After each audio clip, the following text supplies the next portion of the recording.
Hi అండి. Welcome to my channel. నేను మీ లక్ష్మి. మన తెలుగువారికి ఆవకాయ అంటే ఎంతో ఇష్టం కదా! అటువంటి ఆవకాయ ఎక్కువ మోతాదులో ఎక్కువ రోజులు నిలవ ఉండేలా చేసుకోవాలంటే ఏమేమి కావాలి అన్నది ఈ ప్రాసెస్ అన్నది నేను మీ వీడియోలో చూపిస్తాను. స్కిప్ చేయకుండా చూడండి. నేనైతే ఒక 10 కేజీల వరకు ఆవకాయ అయితే పడుతున్నానండి. ఈ ఈ 10 కేజీల ఆవకాయకి నేను 25 కాయలు చిన్న రసాలైతే తీసుకున్నాను. ఇవి కాయలు చిన్న రసాలు అన్నమాట, కానీ కాయ అయితే చాలా పెద్దగా ఉంది. నేను తీసుకున్న కాయల్ని చక్కగా ముందుగా నీటిలో వేసేసి ఈ కాయలు ఉన్నాయి కదా, ఈ తోడలు లేకుండా చూసుకుని చక్కగా నీటిలో వేసి కడిగేసుకుని పొడి బట్టతో తడి లేకుండా చక్కగా నీట్గా తుడుచుకోవాలి. ఈ 25 కాయల్ని కూడా చక్కగా మనకు నచ్చిన షేప్లో కట్ చేసుకుని ఒక గంట అయినా ఎండలు ఆరబెట్టుకోవాలండి. ఎందుకంటే ఈ కాయలు కోసేటప్పుడు మనకి కొంచెం వాటర్ లాగా వస్తుంటుంది. ఇలా ఎండలో పెట్టడం వల్ల వాటికి ఉన్న చెమ్మ అన్నది చక్కగా ఆరిపోతుందనమాట. ఆరిపోయి మనం పచ్చడి పట్టుకునేటప్పుడు తడి అన్నది లేకుండా ఉంటుంది. ఇదిగోండి, నేనైతే కట్ చేసేసాను. చక్కగా నాకు నచ్చిన షేప్లో కట్ చేసి ఇలా ఒక గంట అయితే ఎండ తగిలే చోట ఆరబెట్టుకుంటే ఇలా పొడిగా అన్నది వస్తుంది అనమాట. నేనైతే ఇప్పుడు ఒక 50 గ్రాములు మెంతులు అయితే తీసుకుని వేపుకుంటున్నానండి. కొంచెం దోరగా వచ్చే వరకు వేపుకుని ఇవి పక్కన పెట్టేసుకున్నాం. చల్లారిన తర్వాత మిక్సీ పట్టేసుకుందాం. అలాగే ఈ మామిడికాయ ముక్కలు ఉన్నాయి చూసారా, వీటికి కాస్త పొట్టు కానీ జీడిపప్పు అటువంటిది ఉంటుంది. అవన్నీ నీట్గా ఇలాగా చేసేసుకోవాలి.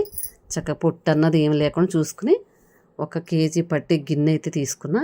దాంతో 6 కేజీలు వచ్చిందండి. అంటే మనం పచ్చడి మొత్తం ప్రాసెస్ అయ్యేటప్పటికి మనకు 10 కేజీల పచ్చడి అయితే అవుతుంది. 6 గిన్నెలు అయితే వచ్చినాయి. ఆ 6 గిన్నెలకి 1 గిన్నె అయితే కారం తీసుకుంటున్నా. ఆ 1 గిన్నె కారం కేజీన్నర అవుతుందండి. అంటే మనకి కేజీన్నర వస్తుంది. ఇది కేజీ మీద ఎక్కువ పడుతుంది అనమాట. ముక్కలకిను కారానికి తేడా ఉంటుంది. అందుకని కేజీన్నర కారం వేసుకుంటున్నా. అలాగే నేను టాటా సాల్ట్ అయితే తీసుకుంటున్నా. గళ్ళుప్పు తీసుకుంటలే. ఇది టాటా సాల్ట్ కూడా చక్కగా ఎండలో ఆరబెట్టేసానండి. ఇది ఒక 1/2 కేజీ తీసుకుంటున్నా. అంటే ఈ లోటాకి హాఫ్ అనమాట. అలాగే ఒక 150 గ్రాములు ఆవాలు తీసుకుని చక్కగా మిక్సీ పట్టేసుకున్నా. అలాగే మెంతులు కూడా ఒక 50 గ్రాములు తీసుకుని అవి కూడా మిక్సీ పట్టేసి వేసేస్తున్నాను. ఇందాక మెంతులు వేపాం కదండి, అవి కూడా వేసేసి కారం మనం వేసిన పాళ్ళన్నీ చక్కగా ఇలా మిక్స్ అయ్యేలా కలిపేసుకోవాలి. ఇలా కలుపుకున్న తర్వాత మెయిన్ అందరికి ఉండే డౌట్ ఏ నూనె వాడాలని. మనం ఆవకాయలోకి వేరుశనగ నూనె అయినా బాగానే ఉంటుంది, నువ్వుల నూనె అయినా బాగానే ఉంటుందండి. రెండిట్లో మనం ఏదైనా యూజ్ చేయొచ్చు. నేనైతే వేరుశనగ నూనెతో పడుతున్నా. ఇది నువ్వుల నూనెతో కూడా చేసుకున్న చాలా టేస్ట్గా ఉంటుంది. ఆల్రెడీ మనం ఇందాక కొలిచేసాం కాబట్టి ముక్కలు కారం అన్నీ పర్ఫెక్ట్గా కొలిచాం కాబట్టి మనం గిన్నెకి సరిపడగా చక్కగా ముందు ఆయిల్ వేసేసుకుని ఆ ఆయిల్లో ముక్కలన్నీ ఇలాగా మొత్తం మిక్స్ అయ్యేలా కలుపుకుని మళ్ళీ వేరే బౌల్లోకి ముక్కలు చక్కగా వేసుకుని ఆ ముక్కలకు సరిపడగా మనం కారం అన్నది కొంచెం కొంచెం వేసుకుంటూ కలుపుకోవాలి. మీకు ఇందాక వెల్లుల్లి గురించి చెప్పలేదు. వెల్లుల్లి అన్నది ఒక్కొక్కరు ఒక్కోలా తింటారు. ఆ వెల్లుల్లి అన్నది ఇలాగ పై పొరంతా తీసేసి మనం ఎంత తింటామో అంత అన్నది వేసుకోవాలి. వేస్ట్గా అయితే ఎందుకు వేస్ట్ చేయడం, కొంతమంది తినరు వెల్లుల్లి. నేనైతే సరిపడా వేస్తున్నాను. నేను 100 గ్రాములు వెల్లుల్లి తీసుకున్నాను. అవి చక్కగా పొట్టు లేకుండా తీసేసి ఈ పచ్చడి అన్నది చక్కగా మొత్తం ముక్కకి ఇలా పట్టేలా కలుపుకోవాలండి. మధ్యలో కాస్త ఆయిల్ యాడ్ చేసుకుంటూ ఈ పాళ్ళన్నీ చక్కగా ముక్కకు అంటుకుంటుంటే దాని టేస్ట్ చాలా బాగుంటుంది. అలాగే నేను జాడి అయితే తీసుకుంటలే. పెరుగు డబ్బాలు ఉంటాయి కదా, మనకి 10 కేజీల లీటర్ పెరుగు డబ్బాలు ఉంటాయి, దాంట్లోకైతే తీసేస్తున్నాను.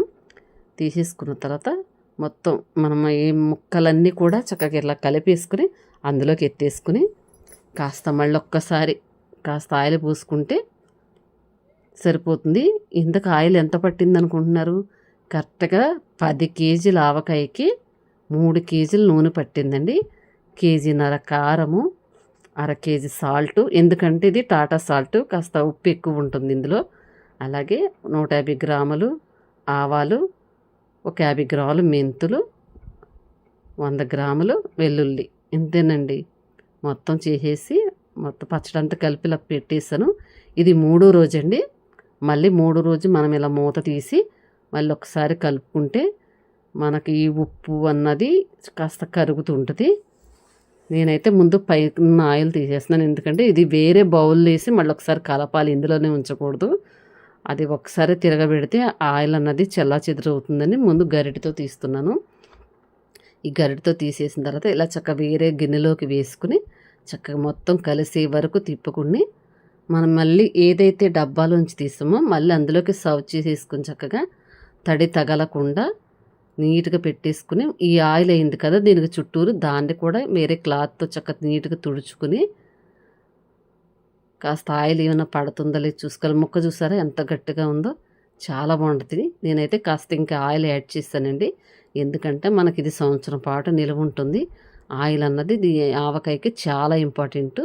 అందుకని మొత్తం కలిపేసి దానికి చుట్టూరు ఉన్నదంతా నీట్గా క్లీన్ చేసేసి అలాగే మూత పెట్టేసుకుంటున్నాను.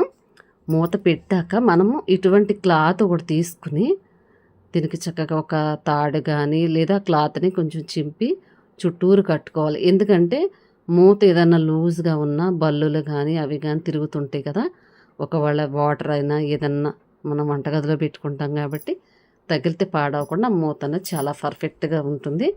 చూడండి ఎంత కలర్ఫుల్గా ఉందో కదా ఆవకాయ. ఇంతేనండి, చాలా సింపుల్గా చేసుకోవచ్చు. నువ్వు ఒక్కళ్ళే చేసుకోవచ్చు, నేను ఒక్కళ్ళనే పట్టాను. చాలా టేస్టీగా ఉంటుంది, హెల్దీ కూడా.